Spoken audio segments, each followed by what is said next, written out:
না না মালিক, আমি সাবানকে জ্বালাতে পারবো না, কারণ হচ্ছে কি আমি সাবানের সাথে রিলেশন করি। হ্যাঁ মালিক, আমিও লাইটারকে ভালোবাসি।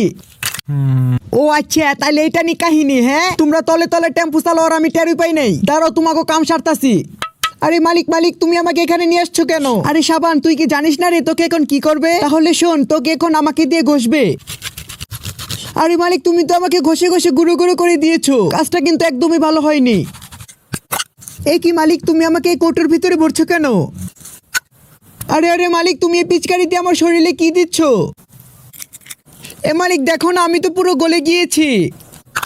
মালিক, আমাকে পকেটের ভিতরে রেখো না। তোমার পকেটের ভিতরে টাকি মাছের মতো কি জানি একটা লাফালাফি করে, আর তাতে আমার খুব কেতো লাগে। মালিক, আমাকে তাড়াতাড়ি বের করো। তুমি দৌড়ে আসছো বলে টাকি মাছটা খুব লাফালাফি করছে।